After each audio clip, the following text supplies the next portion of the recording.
so much. Thank you so much. I really appreciate it.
We'll see.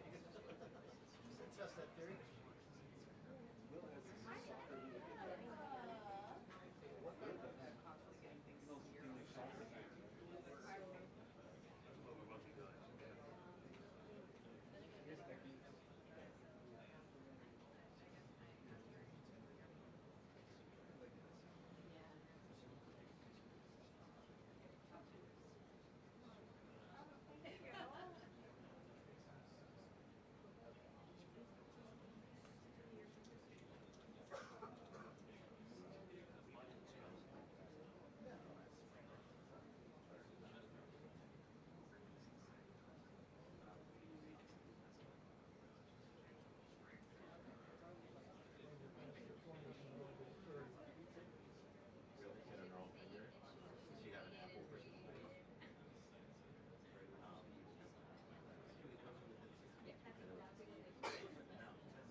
Good afternoon, everybody. Let me be clear. President Trump and his entire administration stand fully behind the heroic men and women of ICE and will always uphold law and order in the United States of America. The deadly incident that took place in Minnesota yesterday occurred as a result of a larger, sinister, left-wing movement that has spread across our country, where our brave men and women of federal law enforcement are under organized attack. Right now, Immigration and Customs Enforcement officers are facing a 1,200% increase in assaults, a 3,200% increase in vehicle rammings, and an 8,000% increase in death threats.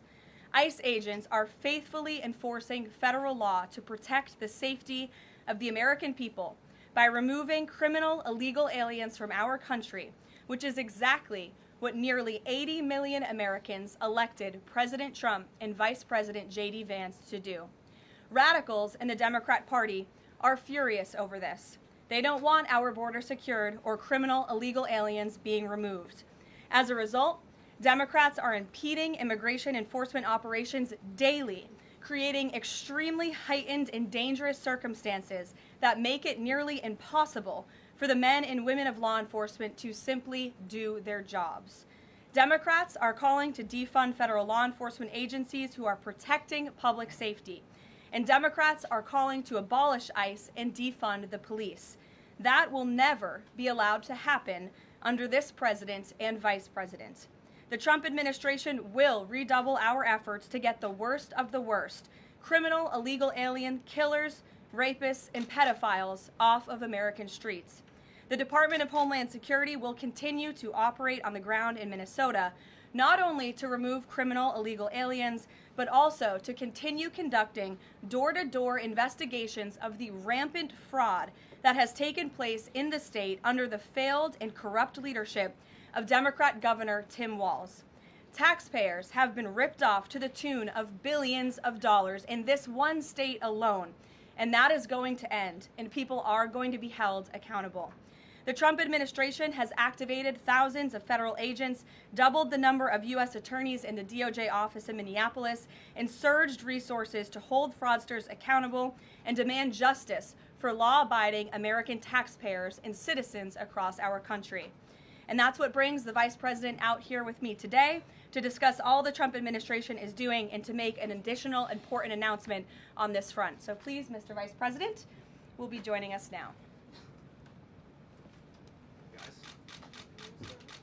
Thank you, Carolyn. Thank you. Great. Well, good afternoon, everybody. And I want to echo some of what Carolyn said about what we're doing to combat the rampant fraud that exists in our immigration system, thanks to failed politicians and thanks to people who allowed the American taxpayer to be taken advantage of for far too long. I think it's important to understand why this matters to the American people. I am a father of 3 young kids, a lot of people in my generation. What is that going on there? Is that normal? Okay. CNN installed this broken camera just to throw me off my game, but it's not going to work. So here's the simple fact here. If you're a young parent struggling to afford childcare in the United States of America, there are programs that we have to make it easier for your kids to get in daycare, for your kids to get in preschool. Those programs should go to American citizens, not be defrauded by Somali immigrants and others. Make it hard for you to get the access to the resources you need. But number 2, making it easier for people who shouldn't even be in this country to fleece the United States and our taxpayers to begin with. We have actually activated a major interagency task force to make it possible to get to the heart of this fraud. We have Department of Agriculture resources that are focused on SNAP fraud so that people who need food benefits can get them, but illegal aliens and other fraudsters don't. We have over 1,500 subpoenas that the Department of Justice has issued to get to the heart of the fraud ring. We've done almost 100 indictments, mostly Somali immigrants, but also a few others. And of course, we're looking in with broad investigatory authority to a number of the instances of wrongdoing that we've seen in Minneapolis. But we also want to expand this. We know that the fraud isn't just happening in Minneapolis, it's also happening in states like Ohio. It's happening in states like California. And so what we're doing in order to help coordinate this remarkable interagency effort from the Trump administration, but also to make sure that we prosecute the bad guys and do it as swiftly and efficiently as possible, is we are creating a new Assistant Attorney General position who will have nationwide jurisdiction over the issue of fraud. Now, of course, that person's efforts will start and focus primarily in Minnesota, but it is going to be a nationwide effort because, unfortunately, the American people have been defrauded in a very nationwide way. I want to thank a couple of people for their cooperation, in particular Pam Bondi, our Attorney General. First of all, for getting a lot of resources to Minneapolis to start to investigate and prosecute this fraud, really at an industrial scale. We've never seen fraud like this in the history of our country. Pam has been doing a great job to get the resources there to uncover it, but importantly, creating a job like this often takes months, sometimes even longer. When we realized that we needed this Associate Attorney General position, Pam got this person up and running in about a week. We're going to make the nomination hopefully in the next few days. We'll obviously let you guys know who that is when we do it. I've talked to Senate Majority Leader John Thune, who has promised me swift confirmation for this official, but this is the person who is going to make sure that we stop defrauding the American people. And here's one final thing I'll say about this. I've heard a lot of people say that we need a special counsel to investigate fraud in the United States of America. I actually agree, and that's what this position does. It has all the benefits, all the resources, all the authority of a special counsel, but with two crucial differences. Number one, it will be run out of the White House under the supervision of me and the President of the United States. And number two, it's actually constitutionally legitimate. As you guys may know, the special counsel statute has some major constitutional questions. When we get the bad guys, we want to make sure we get them permanently and they don't have some legal technicality they can get out of, which is why we set it up as an Associate Attorney General. I'll take some questions, but I want to make just one final observation here. When I was actually walking out here, somebody sent me a photo of a CNN headline about what happened in Minneapolis. And this is the headline. I'm just going to read it.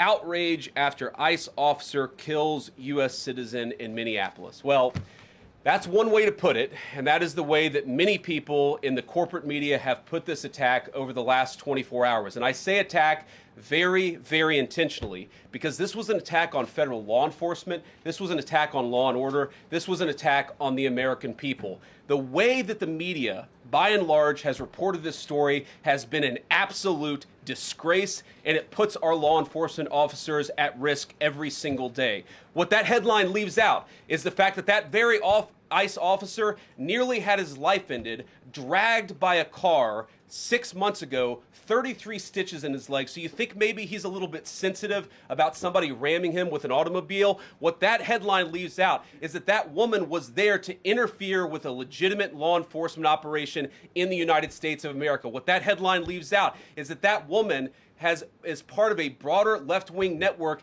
to attack, to dox, to assault, and to make it impossible for our ICE officers to do their job. If the media wants to tell the truth, they ought to tell the truth that a group of left-wing radicals have been working tirelessly, sometimes using domestic terror techniques to try to make it impossible for the President of the United States to do what the American people elected him to do, which is enforce our immigration laws. The President stands with ICE, I stand with ICE, we stand with all of our law enforcement officers. And part of that is recognizing that you people in the media, not everybody in this room, but many people in this room have been lying about this attack. She was trying to ram this guy with her car. He shot back. He defended himself. He's already been seriously wounded in law enforcement operations before, and everybody who's been repeating the lie that this is some innocent woman who was out for a drive in Minneapolis when a law enforcement officer shot at her, you should be ashamed of yourselves. Every single one of you. Questions? Thank you, Mr. Vice President. I wanted to read a quote from Tim Walz earlier today. He said, "When things looked bleak, it was Minnesota's first that held the line for the nation on July 3rd, 1863, and I think we may be in that moment now." Can you comment on his rhetoric and Mayor Jacob Frey and whether they want to see unrest in Minneapolis? Well, that's very tough rhetoric from a guy who just quit because his fraudulent activities have been uncovered. Look, Tim Walz is a joke. His entire administration has been a joke. The idea that he's some sort of freedom fighter, he's not. He's a guy who has enabled fraud and maybe, in fact, has participated in fraud. That's what this new Assistant Attorney General position is going to find out. I don't care what Tim Walz says. I care about getting to the bottom of this fraud for the American people, and I care about enforcing the nation's immigration laws. That's what we're going to stay focused on. On a related question here, I mean, Democrats have accused ICE of murder. They've said they're targeting Americans. They've told ICE to get the F out of Minnesota. This is going to stoke the fire against ICE agents, and you're talking about ICE agents right now and being concerned about them. What, if anything, is the administration going to do to make sure these folks are protected during these protests? But also, should DHS sort of revisit their procedures here? I mean, nobody wants to see an American killed. Are there changes that need to be made to make sure something like this doesn't happen again? Look, first of all, of course, nobody wants an American citizen to be killed. This is absolutely a tragedy, but it's a tragedy of the making of the far left. They have radicalized a very small segment of the population, taught them that ICE agents are engaging in wide-scale violation of people's rights. What our ICE officers are doing is deporting the millions of criminal aliens that were let in during the Biden administration. So number one, we have to say, as a matter of leadership, and I would appreciate if the Democrats would join me on this, let's be honest about the fact that we have way too many illegal aliens in this country. Our ICE officers should be supported in doing their job. You're trying to actually marshal the far left lunatic fringe to engage in doxing, to try to make it impossible for them to enforce the law, and in some cases actually to engage in acts of domestic terrorism against our law enforcement officers. When you talk about different plans, different protocols, different policies, I forget exactly how you asked the question. Here's the simple fact. What we're going to do is make it easier for the American People's Administration to enforce the American people's law. And that means that Democrats have to stop rallying the mob against legitimate law enforcement operations, and that means that we are going to get tougher, and that's what this AAG position is about. We're going to get tougher at the people who are defrauding the United States by inciting violence against our law enforcement officers. That's one of the things that we're going to do. We've already started that work at the Department of Justice, but we're going to keep on doing it, and this new AAG position is going to kick that into high gear. Vice President Vance, you just suggested that this woman who was killed, Renee Good, is part of a broader left-wing network. Who do you think is behind this broader left-wing network? Well, it's one of the things we're going to have to figure out, but here's the way that I put it. When somebody throws a brick at an ICE agent, or somebody tries to run over an ICE agent, who paid for the brick? And who told protesters to show up and engage in violent activity against our law enforcement officers? You see, just with this most recent terrible incident in Minneapolis, you see friends of this woman's or other people who are eyewitnesses saying basically that she was there to engage in obstruction of a legitimate law enforcement operation. How did she get there? How did she learn about this? There's an entire network, and frankly, some of the media are participating in it, that is trying to incite violence against our law enforcement officers. It's ridiculous, it's preposterous, and part of our investigatory work is getting to the bottom of it. Who's funding it? Who's supporting it? Who's cheerleading it? And of course, if there's illegal activity related to that, we're going to get to the bottom of that and prosecute it where we can. Mr. Vice President, thank you for taking questions today. Is there a risk with you describing her as a deranged leftist, talking about very specific facts of these events, when an investigation is just beginning? Are you preempting a thorough investigation by drawing such conclusions? And have you received any information beyond the videos we've seen publicly about this individual, her specific acts, that has informed your point of view? Well, first of all, the Department of Justice is going to investigate this. The Department of Homeland Security is already investigating this. But the simple fact is, what you see is what you get in this case. You have a woman who is trying to obstruct a legitimate law enforcement operation. Nobody debates that. You have a woman who aimed her car at a law enforcement officer and pressed on the accelerator. Nobody debates that. I can believe that her death is a tragedy, while also recognizing that it's a tragedy of her own making and a tragedy of the far left, who has marshaled an entire movement, a lunatic fringe, against our law enforcement officers. I think what is clearly happening here, and it's going to keep on happening unless the Democrats wake up and say, you know what, you don't have to agree with our immigration policies. You don't have to agree with what the president or the vice president believe about immigration enforcement, but why don't you take this to the ballot box? Why don't you vote? Why don't you organize? Instead, what some of them are doing is encouraging people to get violent with our law enforcement officials. It's disgraceful, and it's got to stop. Mr. President, Yeah. just to follow up on that question, and again, thank you for taking questions, Mr. Vice President. There's clearly a lot of emotion in Minnesota, across the country, over this incident. You're calling Renee Good a deranged leftist. There's been heated rhetoric that we've also heard from officials. What responsibility do you and the president have to diffuse some of the tension that we are seeing play out in Minnesota, bring down the temperature as this investigation is unfolding? What we have a responsibility to do is to protect the people who are enforcing the law and protect the country writ large. Whether you're Democrat or Republican, you deserve to have the people's laws enforced in the United States of America. Now, again, I'm not happy that this woman lost her life. I'm not happy that this woman was there at a protest violating the law by interfering with a law enforcement action. I think that we can all recognize that the best way to turn down the temperature is to tell people to take their concerns about immigration policy to the ballot box. Stop assaulting and stop inciting violence against our law enforcement officers. That's the best way to take down the temperature. And we're not going to give in to terrorism on this. And that's exactly what's happening. People trying to antagonize, to commit acts of violence. They throw bricks at them. Sometimes they shoot at them. Sometimes they dox them. Sometimes they go to their place of residence and harass their families. This is classic terrorism. And we cannot say that when a far left fringe is inciting violence against our brave law enforcement officials, that we're no longer going to enforce the law. That's rewarding the very people who are engaged in this garbage. The actual reward that they just got is a new assistant attorney general who is going to prosecute and investigate this stuff even more aggressively than before. Yeah. Thanks for taking my question. So the head of Minnesota's investigations agency says that the U.S. Attorney's Office has essentially cut off the state investigations agency's access to the investigation. What is the precedent for that, and why shouldn't the Minnesota officials on the ground have access and evidence to work on this investigation? First of all, I wish the state officials in Minnesota would investigate why you have so many people who are using their vehicles and other means to actually interfere with a legitimate law enforcement operation. The precedent here is very simple. You have a federal law enforcement official engaging in federal law enforcement action. That's a federal issue. That guy is protected by absolute immunity. He was doing his job. The idea that Tim Walz and a bunch of radicals in Minneapolis are going to go after and make this guy's life miserable because he was doing the job that he was asked to do is preposterous. The unprecedented thing is the idea that a local official can actually prosecute a federal official with absolute immunity. I've never seen anything like that. It would get tossed out by a judge. So what I'd like Minnesota to focus on is the real issue, that they're encouraging people. Minneapolis officials are encouraging people to commit violence against ICE officials. It's ridiculous. It's got to stop. Go ahead. Mr. President, thank you.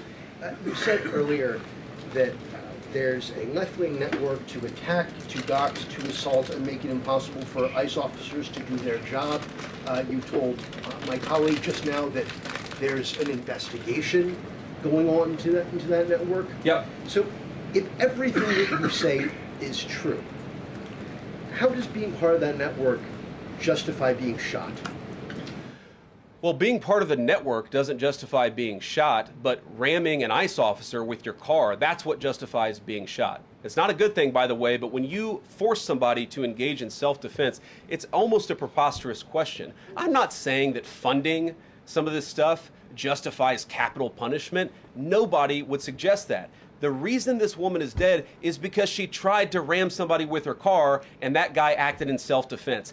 That is why she lost her life, and that is the tragedy. Now, there may be other violations of the law and other penalties that are associated with those violations of the law. For example, if you are funding violence against our law enforcement officers, I'm not a prosecutor. My guess is that's not the sort of thing that earns capital punishment, but it should sure as hell earn you a few years in prison if you're funding the effort to try to assault our law enforcement officers. I'm sorry, guys, what's going on here? You guys are meant to report the truth. How have you let yourself become agents of propaganda of a radical fringe that's making it harder for us to enforce our laws? You just asked me a question that presumed that the reason why this woman died is because she was engaged in legitimate protest. She tried to run somebody over with her car, and the guy defended himself when that happened. Next question. The investigation is still ongoing. I said next question. Mr. Vice President, I mean, you presumably watched the video yourself. There's not the slightest doubt in your mind, having viewed it, that the victim, you still believe that she deliberately tried to ram him despite seeing this video? Look, I don't know what is in a person's heart or in a person's head, and obviously we're not going to get the chance to ask this woman what was going on. What I am certain of is that she violated the law. What I'm certain of is that that officer had every reason to think that he was under very serious threat for injury or in fact, his life. What I'm certain of is that she accelerated in a way where she ran into the guy. I don't know what was in her heart and what was in her head, but I know that she violated the law, and I know that officer was acting in self-defense. It raises an interesting point, though. Look, if people want to say that we should have a legitimate debate about, what was she really doing, right? Was she panicking when she drove into this officer, or was she actually trying to ram him? That's a reasonable conversation. What's not reasonable is for so many of you to plaster all over the media that this was an innocent woman and that the ICE agent committed murder, which is what many of you have said explicitly and some of you have said implicitly. That's what I have an objection to. The idea that this was not justified is absurd, and I think everybody knows it in their heart. Yeah. Mr. Vice President, In the green jacket. Taking down the temperature, it seems like political violence is ratcheting up and riots could be around the corner. What steps does the administration have planned to try to unite America? Average people on both political sides are so tired of fighting with each other, and I think all the journalists in this room could agree with me that we don't want to be part of the problem. Do you have any words to unite America? You know, I know you don't want to be a part of the problem, and I think that's true of a lot of you. I'm not sure it's true for everybody, because the reporting over this has been one of the biggest scandals I've ever seen in media. I've never seen a case so misrepresented and misreported when you have a guy who was defending himself and is now being treated as some sort of federal assassin by so many of the people in this room. First of all, let me say about crime. You mentioned violence. One of the things we're proudest about is that you saw violent crime over the last year drop by 20%. Why is that drop by 20%? Is it because we're attacking our law enforcement officers, or is it because we in the administration are empowering our law enforcement officers to enforce the law? I think that's one of the ways you take down the temperature, is you make people feel more secure and safe in their person and property. That's why we care so much about protecting our law enforcement, because it accrues to the benefit of the entire national community. I think that we can absolutely talk about the ways in which, you know, we can lower the temperature by discussing differences in a reasonable and rational way. Again, I'm happy to talk with any congressional Democrat or any of you about our immigration policy, about why I think it's necessary, about why I think it's in the best interest of the country, about why the President of the United States was elected to actually enforce the border for the first time in at least 4 years. So here's the problem. That's not the debate so many people are having.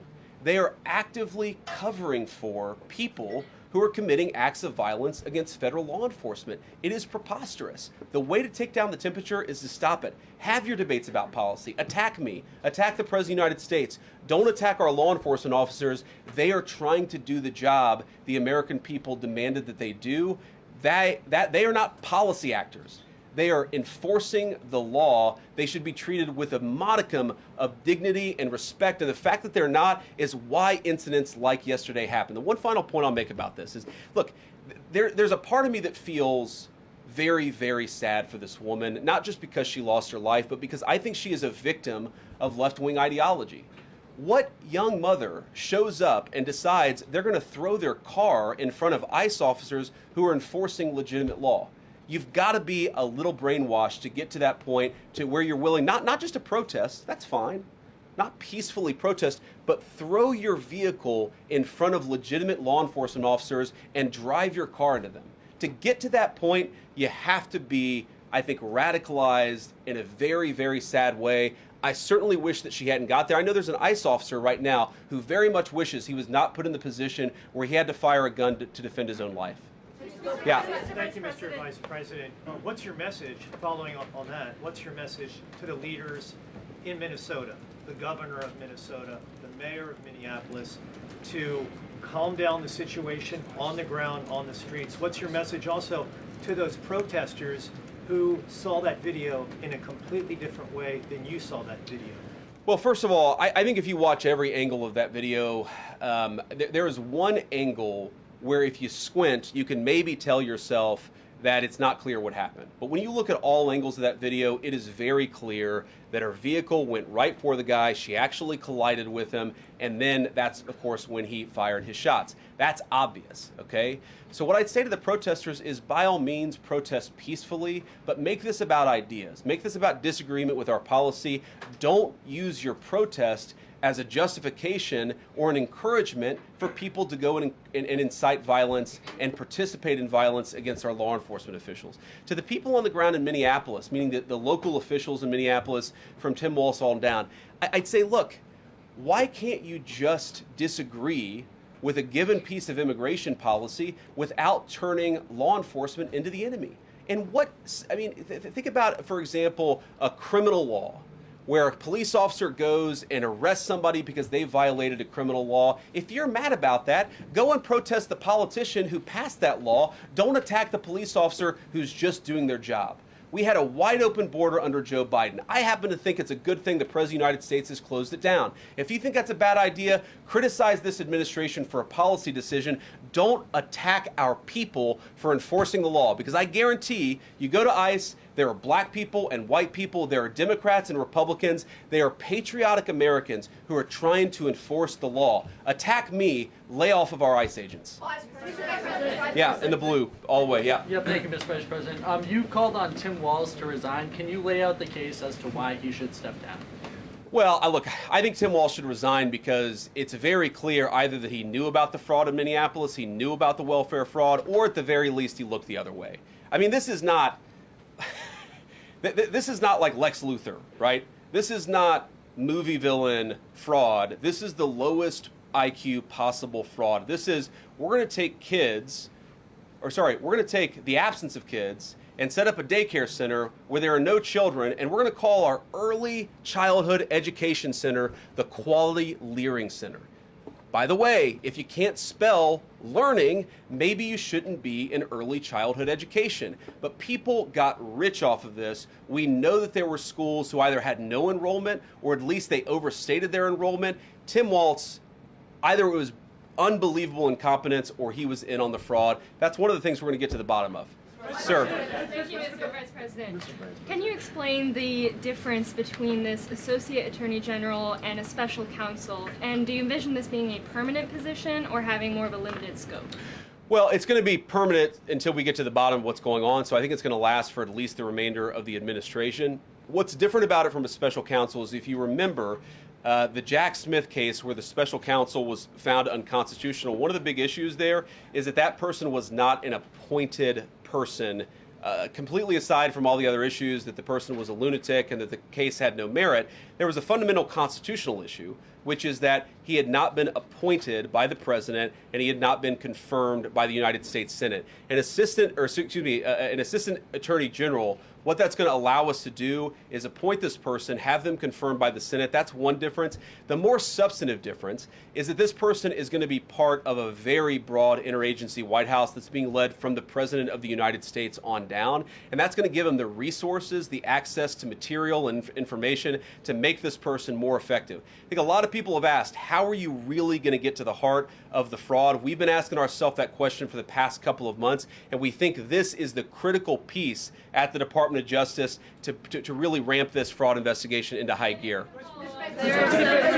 In the red tie, yeah. Vice President Vance, I wanted to ask, what's your message to far leftist agitators who feel emboldened to obstruct ICE activity in Minnesota and around the country? Well, I think they shouldn't feel emboldened because now they have an assistant attorney general who is going to prosecute and investigate their fraud and their violence more aggressively than it has ever been investigated in the United States of America. We are doing so much to try to find the financing networks and the domestic terrorism networks that legitimate this violence, that fund this violence, and that, of course, engage in the violence. These people should not feel emboldened because they have, for the first time, maybe in American history, an administration that is not going to tolerate political violence of any kind from anywhere. Yeah. We made clear today that the entire weight of the federal government is behind these ICE agents and this ICE agent in particular. There is still a federal investigation happening on the ground. Does that mean that they are not looking into this ICE agent at all? They are just focused on the woman who was in the car? What is the investigation if the federal government has already determined that its weight is behind this ICE investigation? So what do you mean, when you say investigation, do you mean investigation of the shooting yesterday or of the fraud that's happening in Minneapolis? Yesterday. Okay, look, DHS, as I understand it, has an investigation already ongoing. I know that other organs of our government are looking at this. So yes, there's certainly an investigation that's happening right now. But as part of the broader fraud investigation, a lot of what we're doing with the Department of Justice has already started. We've got over 1,500 subpoenas. We've got people this morning, actually. We're going door to door to actually knock on some of these fraudulent care centers, these fraudulent social services organizations to get to the bottom of what's going on there. So the investigation in some ways has already been ramping up into the anti-fraud element. for at least a few weeks. What we're trying to do is supercharge it and make sure there's a designated person within the Department of Justice who completely controls that particular focus. Yeah. Just to follow up on that, Mr. Vice President, on the agent, is he still on duty or has he been placed on leave, on administrative leave? And what really was the target of the operation on Wednesday? Of the ICE operation on Wednesday? Well, first of all, it was a legitimate law enforcement operation. We were going door to door to try to find criminal illegal aliens and deport them from the United States of America, because if you come to our country illegally in violation of our immigration laws, then we have the mandate, and in fact we have the legal duty to enforce those immigration laws. Whether he's been placed on administrative leave, I don't know the answer to that question. I'd refer it to the Department of Homeland Security and they can follow up. I will say, look, I would appreciate everybody saying a prayer for that agent. Look, in the past 6 months, he has been hit twice by a motor vehicle. One time, the first time, it led to over 30 stitches and very serious injuries to his legs. This is a guy who's actually done a very, very important job for the United States of America. He's been assaulted, he's been attacked, he's been injured because of it. He deserves a debt of gratitude, and I think the media prejudging and talking about this guy as if he's a murderer is one of the most disgraceful things I've ever seen from the American media. Yeah. Vice President, what is your specific role in the future of Venezuela? And I'm wondering, could you confirm reports that the Director of National Intelligence, Tulsi Gabbard, was kept out of the planning for the operations because of her past concerns about military involvement in Venezuela? So I've heard a couple of things. One, that I was kept out of the planning for the Venezuela operation, that's false. And another, that Tulsi was kept out of the planning for Venezuela operations, that's completely false. Look, we're all part of the same team. And one of the things that is really amazing about that operation is that we kept it very tight to the senior cabinet level officials and related officials in our government. And we kept this operation secret for a very long time. I'm very proud of that. I think it suggests that the team works very well together. Well, looking ahead, what is my role? Look, my role is going to be whatever the president asks me to do. Well, every other day, I'm chairing the meeting that we do on this among White House principals to talk about next steps to try to ensure that Venezuela is stable, and as the president has directed us to do, to ensure that the new Venezuelan government actually listens to the United States and does what the United States needs it to do under our country's best interest. So I'm going to be as involved as the president wants me to be. So far, that's been very involved, and I'll keep on doing that so long as the president asks me to do it. In the purple. Yes. Even Mr. beyond the war powers Sorry, resolution. we'll go purple and then we'll go pink or whatever that is in front. Royal purple. And then beige. All right. Okay. Are there any indications, you talked about the network, are there any indications that the lady who was shot, I know there are different reports from there, her wife said they were new to the area. Are there any indications she may have been a paid agitator, and maybe that there are others that were brought to the area, considering everything that's going on in Minneapolis? I wouldn't say that she was paid. I don't have the evidence to say that one way or the other. What I do know is that she was violating the law, and if you just look at the eyewitness accounts, they were saying she was there to prevent the enforcement of the law. She was trying to obstruct a legitimate law enforcement operation. That much is obviously clear. The rest of it, of course, is part of the reason why we investigate this stuff. Yeah. Mr. Vice President, even beyond the war powers resolution today, Congress has bucked President Trump on issues like tariffs. Are you concerned that President Trump is losing his grip on Republicans in the Congress, and what are you going to do about it? No, I'm not concerned at all. First of all, we talked to some of the senators who were going to vote the wrong way, in my view, on this resolution today. Much of their argument was based more on a legal technicality than any disagreement in policy. If you look at the people who actually voted, every single one of them have supported the administration's plan. Second of all, as the president, I believe himself, has already said, every president, Democrat or Republican, believes the War Powers Act is fundamentally a fake and unconstitutional law. It's not going to change anything about how we conduct foreign policy over the next couple of weeks, the next couple of months, and that'll continue to be how we approach things. Go ahead. President. So we are seeing, regarding Iran, we are seeing the protests in Iran these days. The cities are begging for help from the U.S. and Israel, naming streets in the city after President Trump. It seems there is an opportunity here that may not come again. Will the United States stand by the citizens of Iran? And if Israel decides to strike again the nuclear sites in Iran, is the U.S. expected to take part? Well, look, we certainly stand by anybody who's engaged in peaceful protest, anybody who's trying to exert their rights for free association and to have their voices heard. Obviously, the Iranian regime has a lot of problems, and as the President of the United States has said, The smartest thing for them to have done, it was true 2 months ago, it's true today, is for them to actually have a real negotiation with the United States about what we need to see when it comes to their nuclear program. I'll let the president speak to what we're going to do in the future, but we certainly stand with anybody across the world, including the Iranian people who are advocating for their rights. I'll take just a couple more questions. Yeah, go ahead. Thank you very much, Mr. Vice President. Concerning Venezuela, how would you assure the Caribbean region that they will remain a zone of peace? Because some member states in the region are concerned. Well, look, the president had a very productive phone call with the president of Colombia yesterday, and we continue to talk at all levels of government with a number of our friends in the Caribbean region. I actually think this is really good for peace in the Caribbean, because when you take away a major source of illegal cartel revenue, which is the cocaine trade, the fentanyl trade, other sources of illicit revenue, you actually remove the power of one of the main destabilizing forces in Latin America and in the Caribbean. I really do think, look, we say it all the time, this is the president of peace. One of the ways that you establish peace in your own hemisphere is to make it clear that the United States is going to be respected, that the United States is willing to take power away from criminal cartel organizations and give it to legitimate governments. That's how we see the future of the Western Hemisphere, and we think it's going to be much more peaceful than it was certainly under Joe Biden. I'll take one more question. Go ahead. Mr. Vice President, thank you. On Greenland, do you have a message for European leaders? Many in Europe reject the idea that the island could be for sale. Well, first of all, Secretary Rubio, I believe, is meeting with the leaders of Denmark and Greenland next week, I want to say it is, but maybe it's the week after that.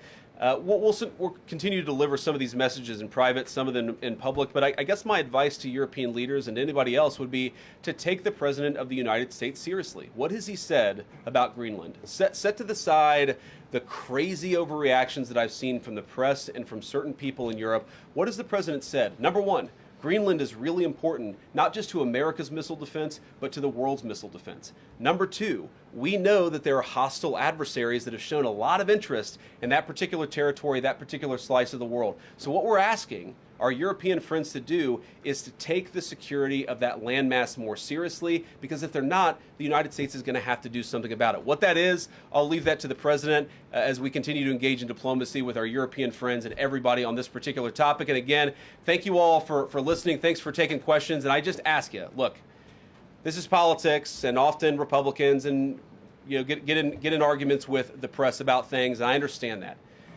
I think it's really irresponsible for you guys to go out there and imply or tell the American people that a guy who defended himself from being rammed by an automobile is guilty of murder. Be a little bit more careful. We're going to talk about toning down the temperature, which I know the President wants to do, and I certainly want to do. One of the ways we tone down the temperature is to have a media that tells the truth. I encourage you all to do that. God bless you. Happy New Year, guys.